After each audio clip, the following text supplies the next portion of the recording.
You know what they say about steel? The strongest steel gets thrown into fire twice. First, to melt it down. Second, to burn away everything weak. Your mind works exactly the same way. Right now, you might feel like you're in the fire.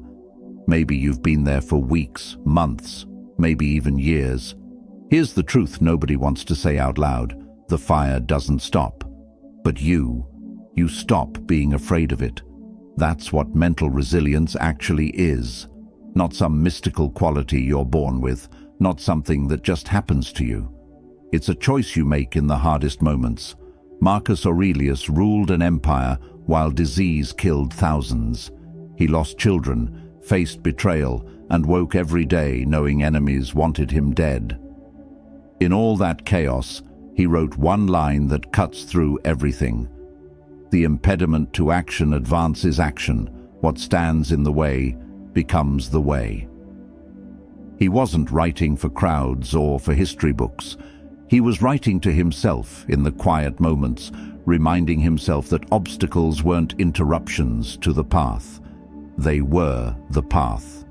This is the core of Stoic philosophy, not accepting defeat, but transforming obstacles into stepping stones.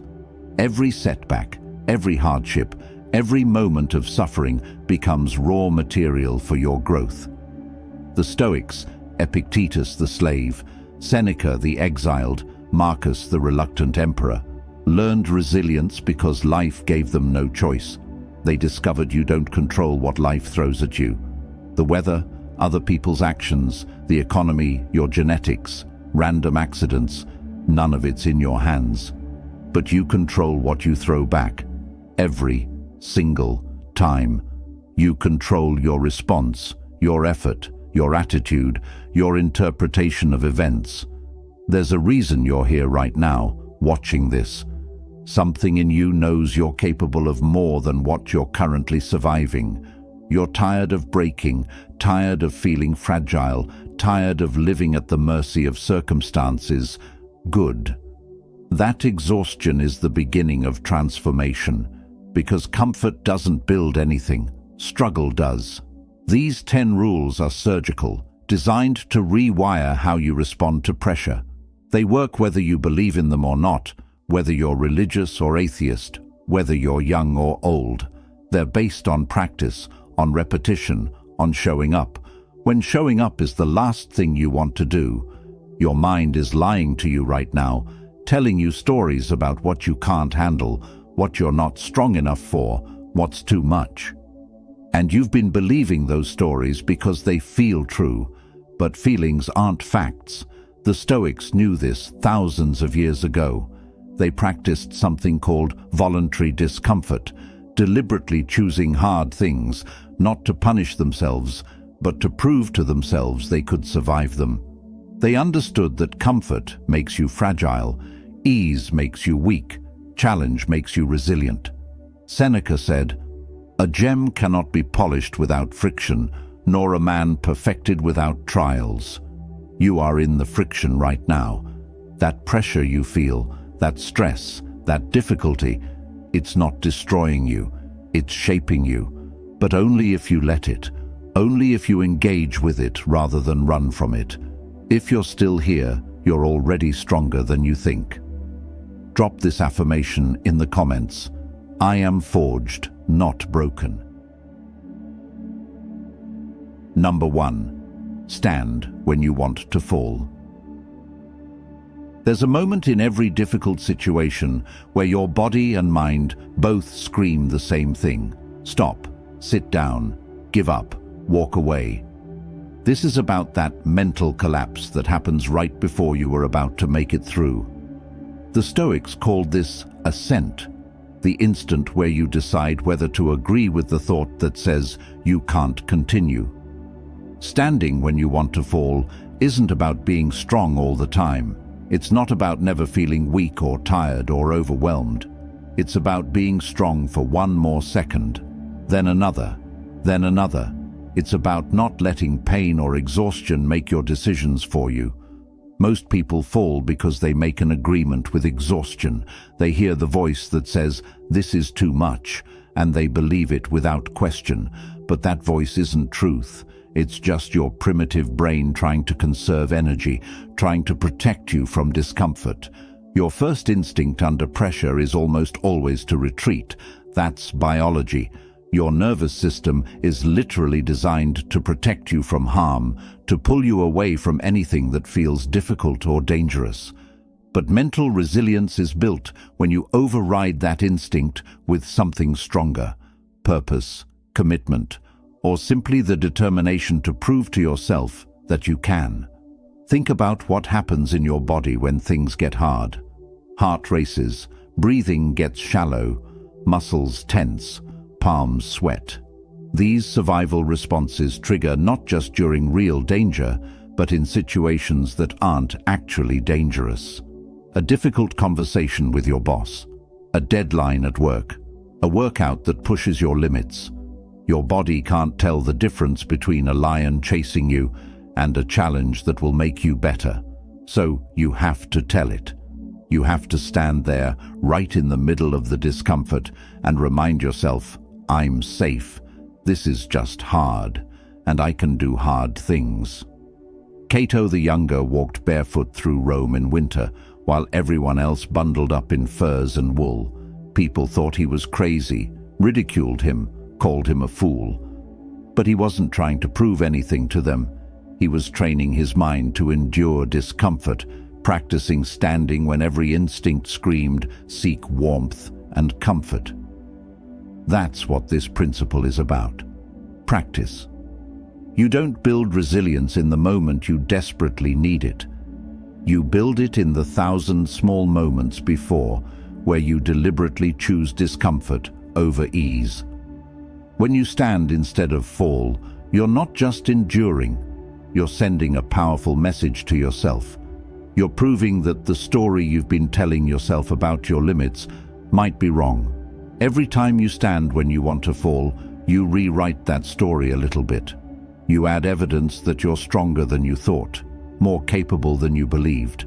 And that evidence compounds over time. It becomes belief. And belief, the deep down certainty that you can handle what comes, is the foundation of resilience. Most of us fall way before we need to, at 70% of our capacity, 60, sometimes 40. We fall not because we've reached our actual limits, but because we're uncomfortable, and we mistake discomfort for inability. The difference is everything. So next time you feel your knees buckle, mentally or physically, don't ask if you can keep going. Don't negotiate with yourself. Assume you can, then prove it. Take one more step. Hold on for one more breath. Stay in the conversation for one more minute. Stand when everything in you wants to collapse. This is where warriors are made, not in comfort, but in the choice to stand. Type this in the comments. I stand when I want to fall. Number 2. Decide your response before life hits. Most people react. They wait for the problem to arrive, then scramble to figure out what to do. By then, it's too late. Emotions have already hijacked the controls. Fear is already driving. Anger is already speaking. And you're left cleaning up the damage afterward, wondering why you always seem to fall apart the same way in the same situations. The Stoics had a practice for this. They called it premeditatio malorum, the premeditation of evils. Every single morning they would sit quietly and imagine everything that could go wrong that day. Not to be pessimistic or to create anxiety, but to be prepared, to remove the element of surprise. Marcus Aurelius wrote, "When you wake up, tell yourself, the people I deal with today will be meddling, ungrateful, arrogant, dishonest, jealous, and surly." Now, he wasn't being negative or cynical. He was removing surprise, because surprise is what breaks you. When you expect life to be easy, to be smooth, to be fair, and then it punches you in the face, you collapse. But when you wake up knowing the punch is coming, you can decide in advance exactly how you'll take it. You can prepare your stance, your response, your mindset. Think about the last time you really lost control of yourself. Maybe you snapped at someone you love over something small. Maybe you quit something you should have finished because it got hard. Maybe you spiraled into anxiety, rage, or despair.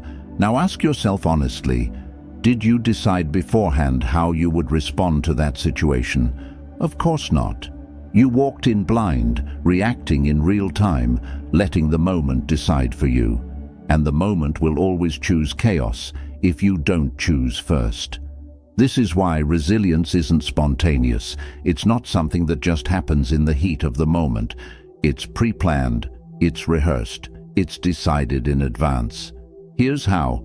Every single morning, before you touch your phone or talk to anyone, sit for 5 minutes. Just 5.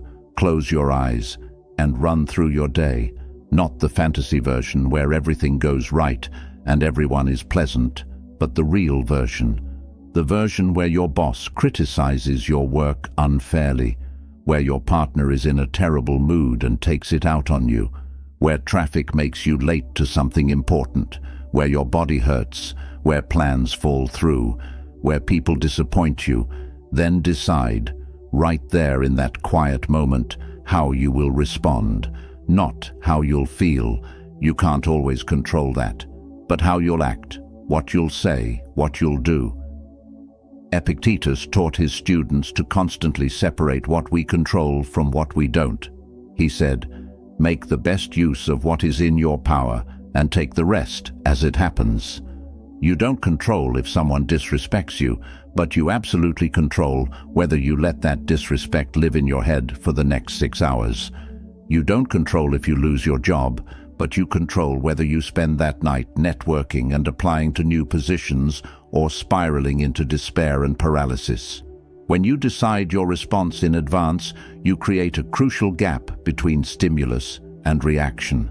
That gap is where freedom lives. Viktor Frankl, a psychiatrist who survived the horror of Nazi concentration camps, wrote about this gap. He said, "Between stimulus and response, there is a space. In that space is our power to choose our response. In our response lies our growth and our freedom." He learned this principle in the worst conditions humans have ever faced. If it worked there, it works anywhere. Be practical about this. Right now, write down 3 situations that consistently break you down. Maybe it's rejection. Maybe it's criticism of your work. Maybe it's feeling ignored, overwhelmed, or disrespected. Now write down, word for word, exactly how you will respond next time. Not a vague idea like, "I'll stay calm." Actual words, actual actions. When someone criticizes my work, I will take 3 deep breaths. I will thank them for their feedback. I will ask one clarifying question before I respond. I will not defend myself immediately. That's a decision. That's a plan. That's resilience being built before you need it. The Stoics didn't wing it. They rehearsed their responses the way athletes practice plays over and over until they become automatic. So, when the game started, when pressure hit, they didn't have to think. They just executed what they'd already decided. The strongest people don't react. They respond with intention. Comment this affirmation: "I decide before life hits." Number 3.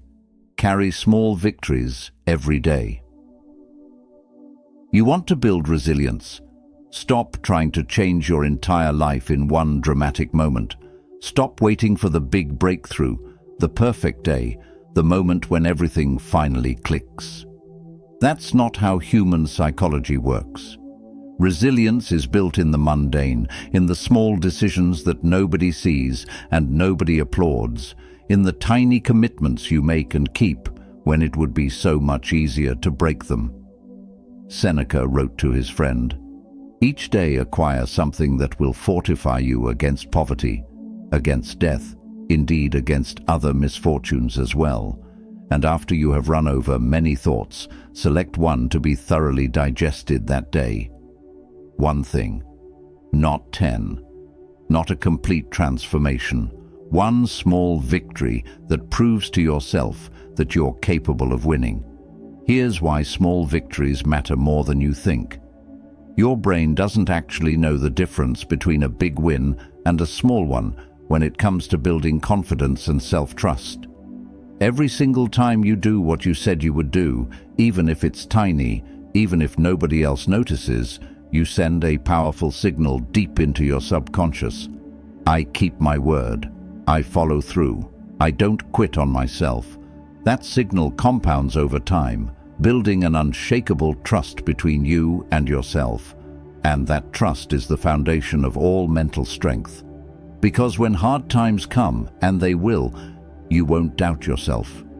You'll remember all the times you showed up for yourself, all the times you kept going, all the small promises you kept when nobody was watching.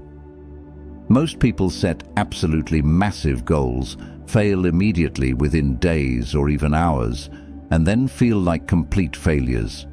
They announce they're going to work out every single day, eat perfectly, wake up at 5 in the morning, build a business, meditate for an hour, and completely transform their life.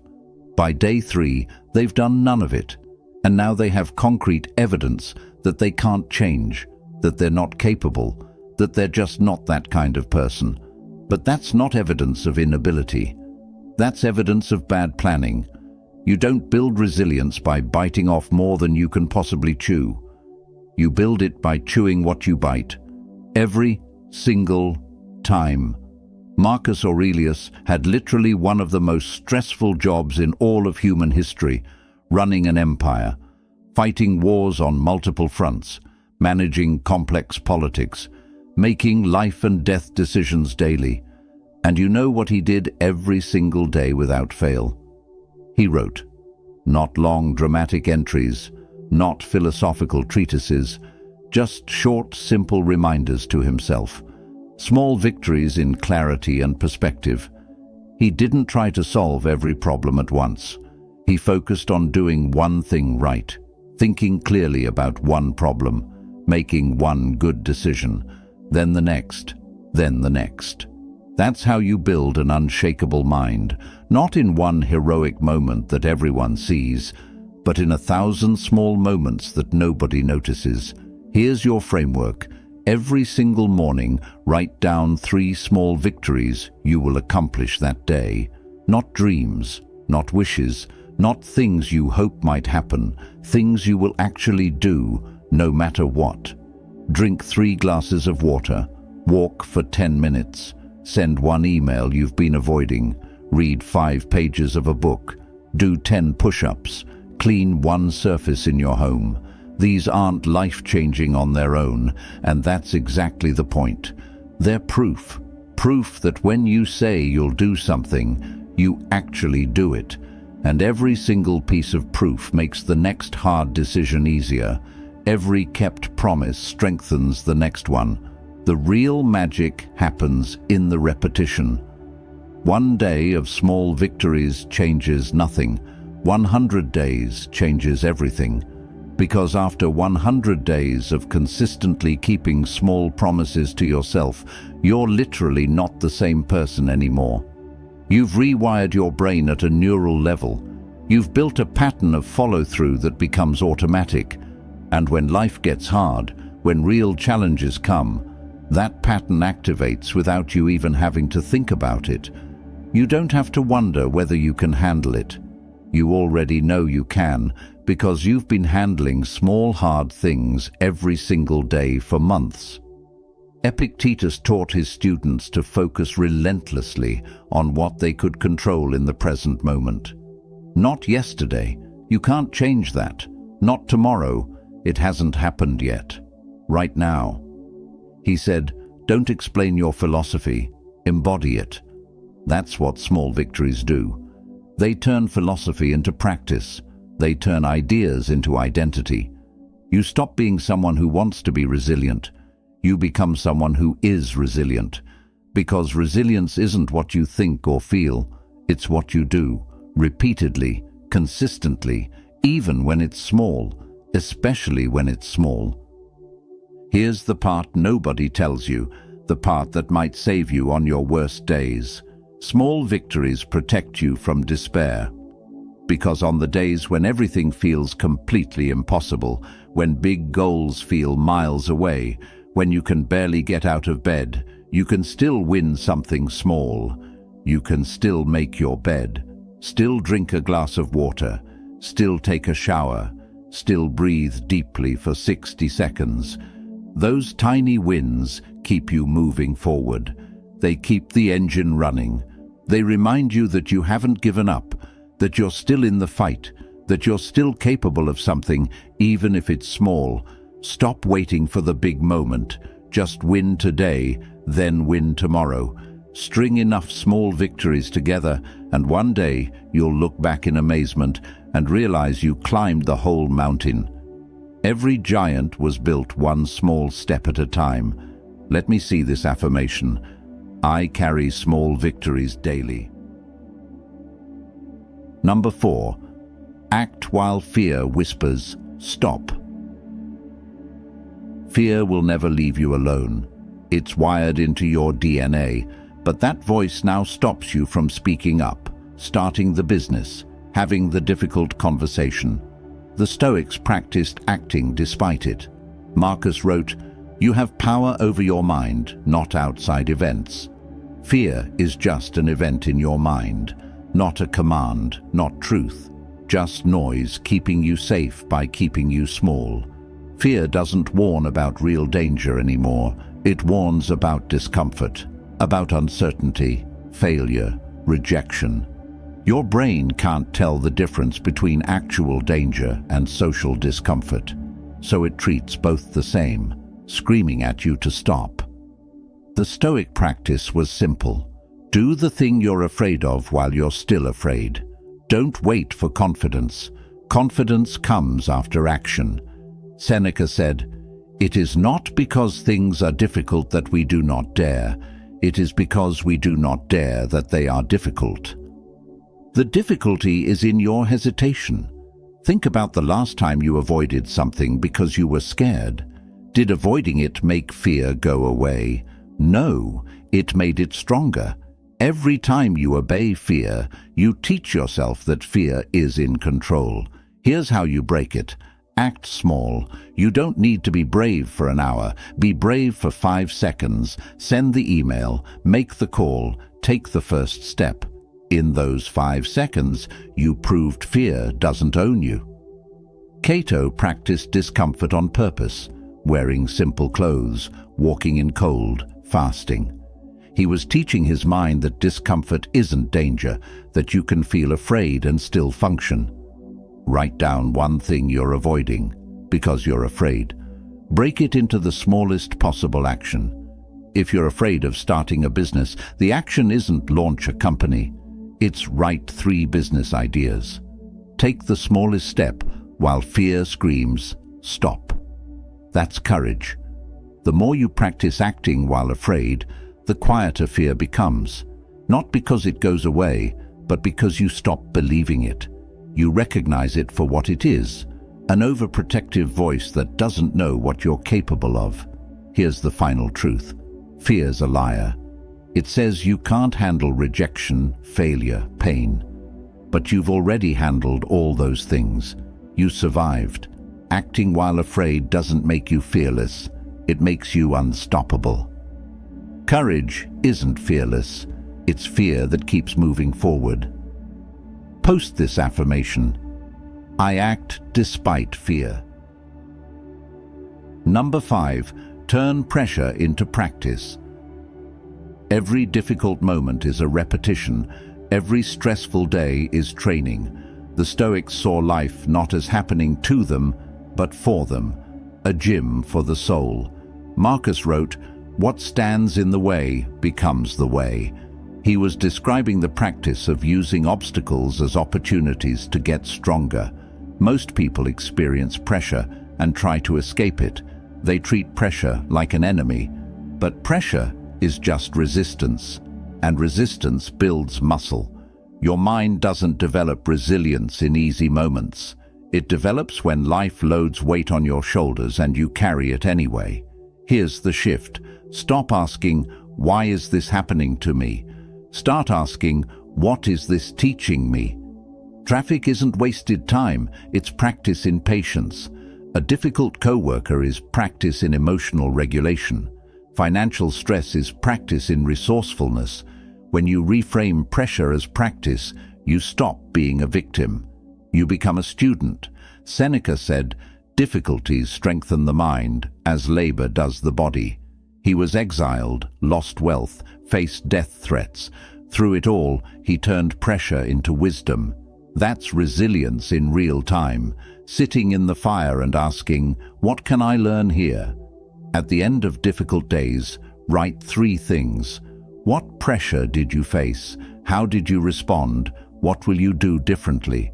This treats pressure like data. Every stressful moment shows where you're weak. Once you know, you can train that area. The Stoics practiced negative visualization, imagining losing everything, not to be depressed, but to prepare. Athletes visualize high-pressure situations so their mind knows how to respond. Before a stressful meeting, imagine the worst outcome, then decide how you'll handle it. Epictetus was a slave, beaten, disrespected, owned.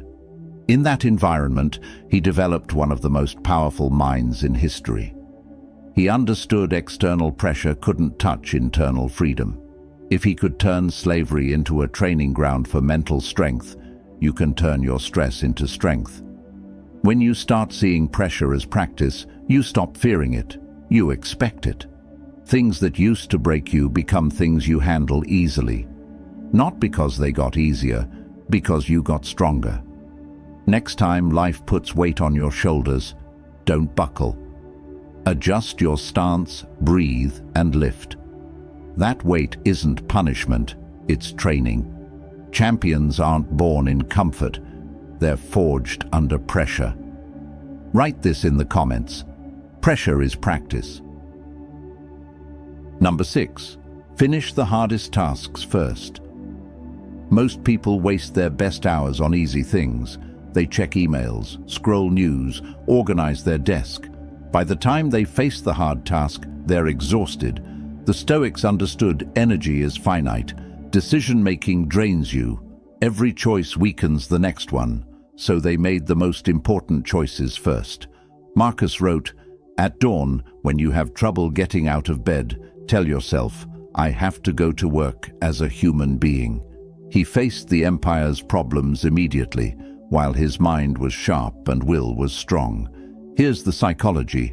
Your brain has limited executive function, the mental resource for decisions, resisting temptations, doing difficult work. Every decision throughout the day depletes this. By afternoon, you're on fumes. That's why you give in to distractions, skip the workout, avoid hard conversations.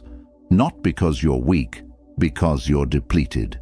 The solution: every morning, identify the one task you're most afraid of.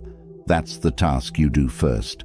Not after warming up, first, while your mind is fresh and willpower is full.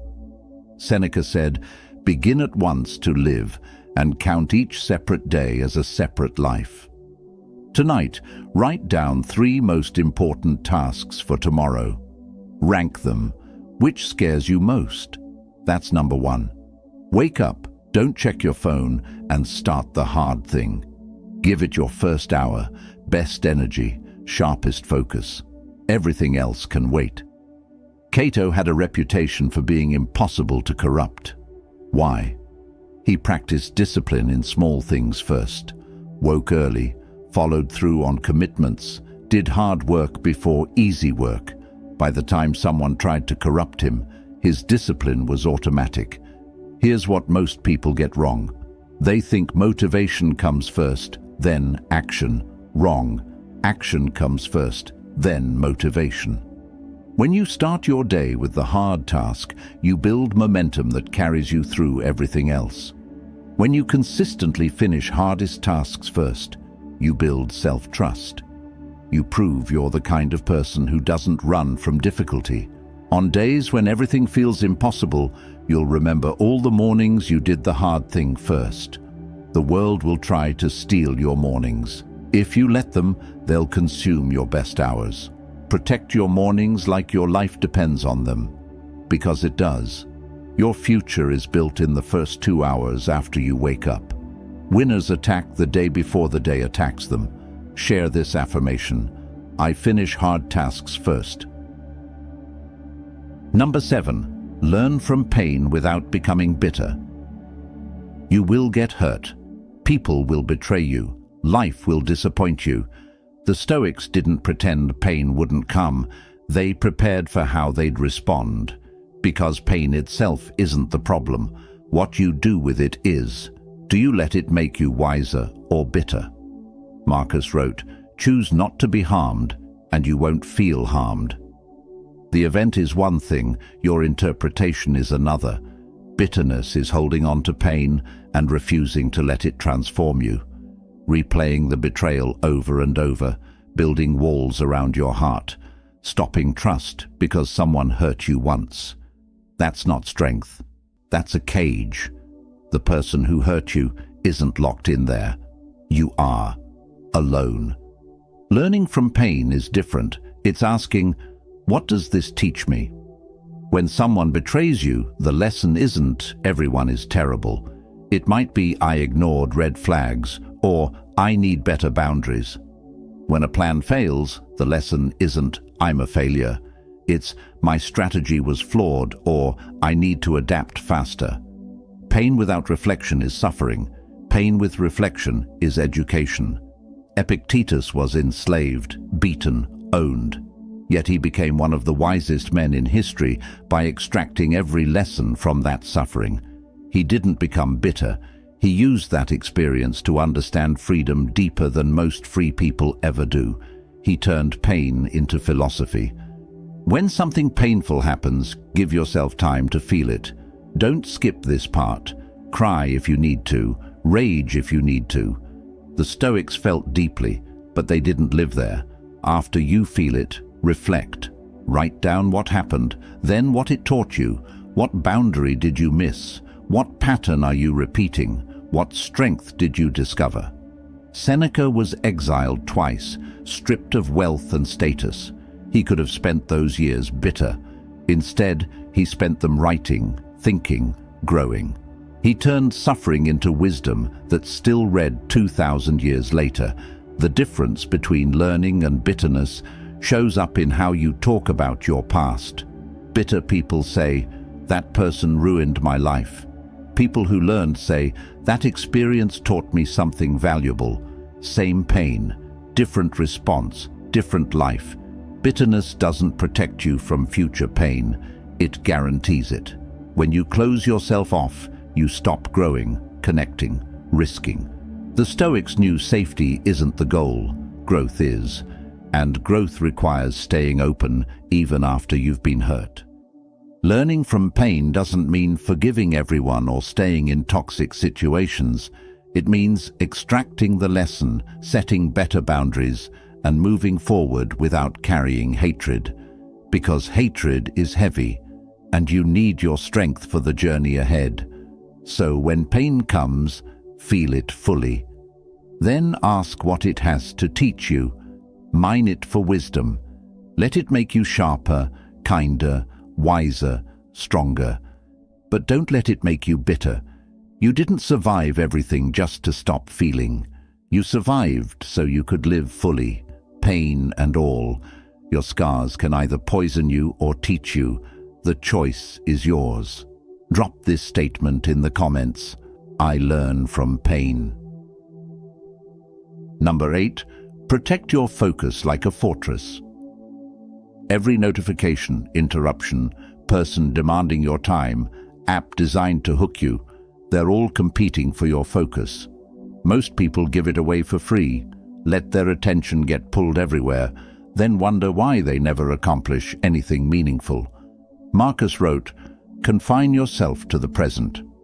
Not because past and future don't matter, but because your power only exists right here, right now.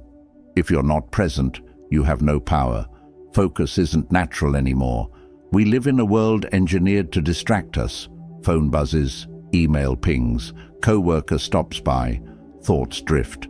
Before you know it, an hour is gone. This isn't an accident. Billion-dollar companies employ psychologists to fragment your attention. Unless you fight back and build a fortress around your focus.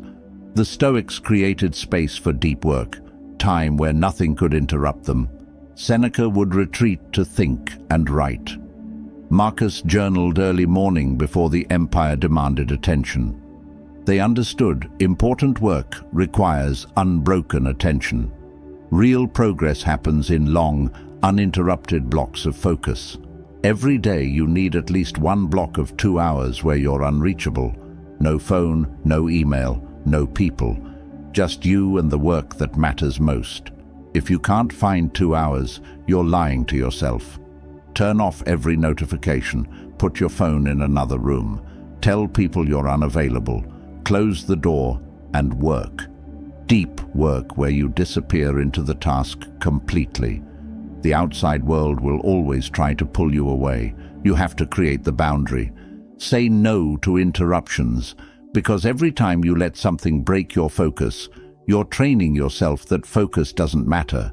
Protecting your focus isn't just about productivity, it's about sanity. When attention is constantly fragmented, stress increases, anxiety rises, you feel overwhelmed.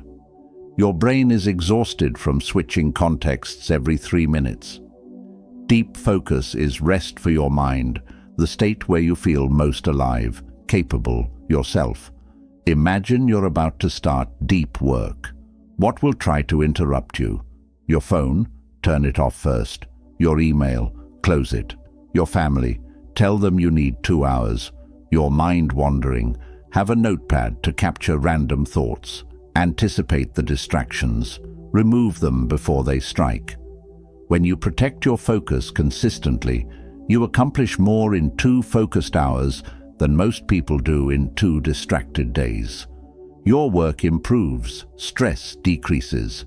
In a world where everyone is distracted, a focused person is unstoppable. Starting tomorrow, build your fortress. Pick your 2 hours.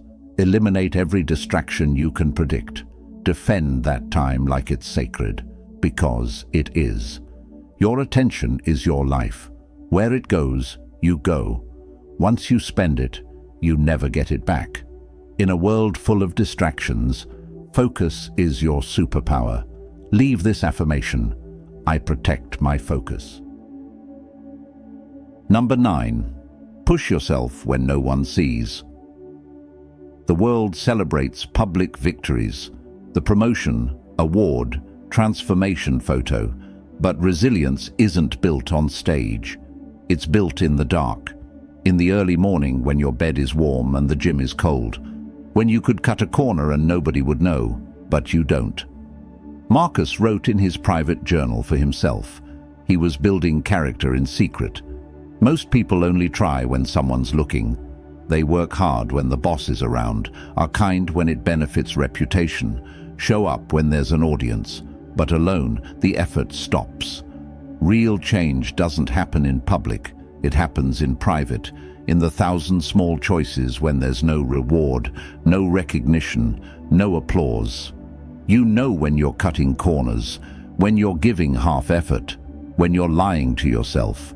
Every time you do it, you're not just cheating the task, you're breaking trust with yourself. Teaching yourself your word doesn't matter. Commitments are negotiable, you can't be counted on. Once you lose that trust, resilience becomes impossible.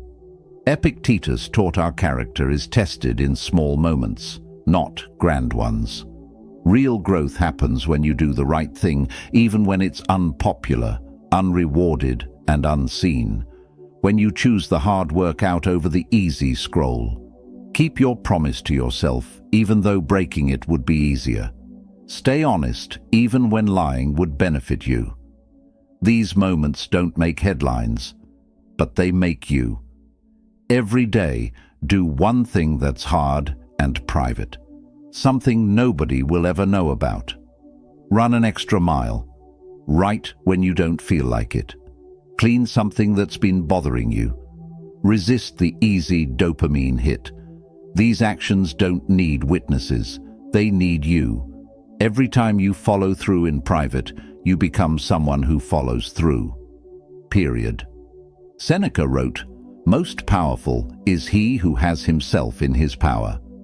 Not power over others, power over yourself. The discipline to do what you said you'd do when every part of you wants to do something else. That power is earned in the dark, in the quiet, in moments when no one would blame you for quitting because no one knows you're trying. When you push yourself in private consistently, your public performance improves automatically. Because you're not pretending to be disciplined, you actually are disciplined. People see something different in you. It's the difference between someone who works out for Instagram and someone who works out for themselves. One is performance, the other is transformation. Pushing yourself in private means confronting the gap between who you say you are and who you actually are. You might tell people you're disciplined, but when alone, do you prove it? That gap is uncomfortable, but closing it is how you become the person you pretend to be. Nobody becomes great by accident.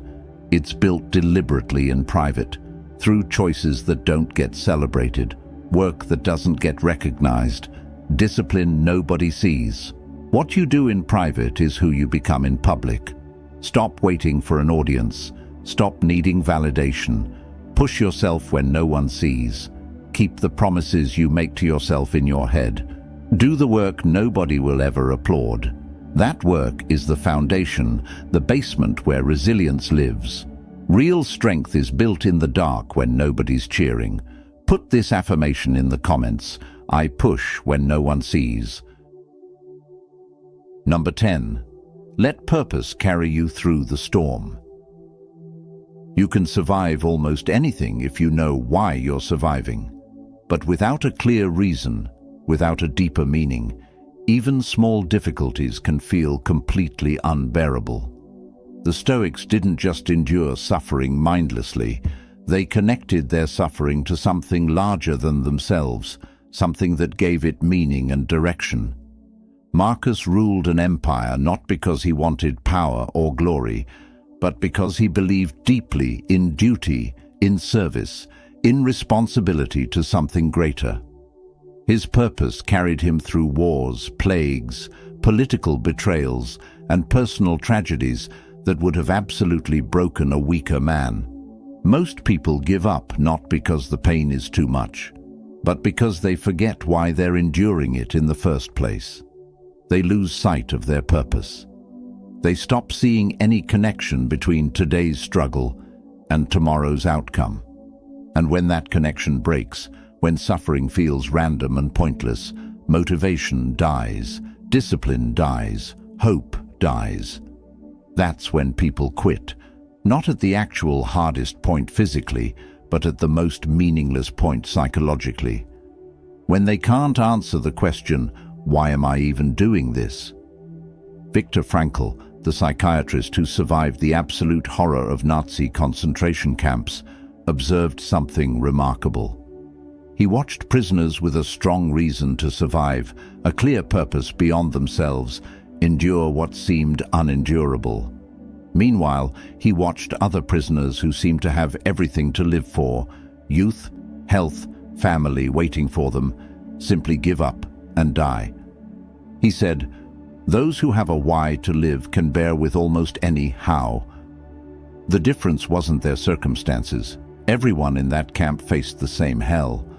The difference was meaning. Purpose didn't eliminate their suffering or make it easier, but it gave their suffering context, direction, a point. Here's how you build this for yourself. Don't wait until you're in the middle of the storm to figure out your purpose. Define it now, clearly, specifically, in writing. Not vague concepts like be happy or be successful. Those are outcomes, not purposes. Dig deeper. Who are you actually doing this for? What kind of person do you want to become, regardless of external outcomes? What impact do you want to have on the people around you? What would make your struggle, your pain, your effort worth it, even if you never get the results you hope for? Write these answers down. Really write them, and read them every single morning before you do anything else. Because when the storm comes, and it will come, when you're exhausted and hurting and ready to quit, you won't have the mental or emotional energy to figure out why you're fighting. You need to already know. You need it written on your heart. Epictetus taught his students to live according to nature, which he defined as living according to your role and purpose. He said, "Know first who you are and then adorn yourself accordingly." What he meant is this: once you know your purpose, once you really understand your identity and your role, every single decision becomes simpler. You can filter everything through one question. Does this action serve my purpose? Then do it. Does it contradict my purpose? Then don't. Purpose becomes a decision-making filter that eliminates confusion and doubt. When you're crystal clear on why you're here and what you're building, what to do next becomes obvious, even when it's hard, especially when it's hard. Let's be extremely specific and practical. Your purpose might be raising children who feel genuinely loved and capable and confident. When you're absolutely exhausted at the end of a brutally long day, and your kid wants to talk to you about something that happened at school, that purpose carries you through the conversation. Your purpose might be building genuine financial freedom for your family, so they never have to stress about money. When you want to skip the side hustle after work and just watch TV and relax, that purpose pushes you to work an extra hour. Your purpose might be proving to yourself once and for all that you're stronger and more capable than you've ever believed. When your body is begging you to quit the workout, that purpose pulls one more rep out of you. Purpose isn't some abstract philosophical concept, it's practical fuel for action. Seneca wrote a simple line that changes everything. If a man knows not to which port he sails, no wind is favorable. Without a clear purpose, without knowing where you're actually trying to go, you're just drifting. Every wind feels wrong. Every challenge feels unfair and pointless. Every setback feels like evidence you should just give up. But with a clear purpose, with a destination in mind, even terrible winds, even storms and setbacks can somehow push you forward. Because you know your direction, you know your port, you know why you're sailing, and you're willing to go through storms to get there. The storm doesn't stop being a storm, but it stops feeling pointless. Here's what most people get completely wrong about purpose, and this might free you. They think purpose has to be some grand, world-changing mission.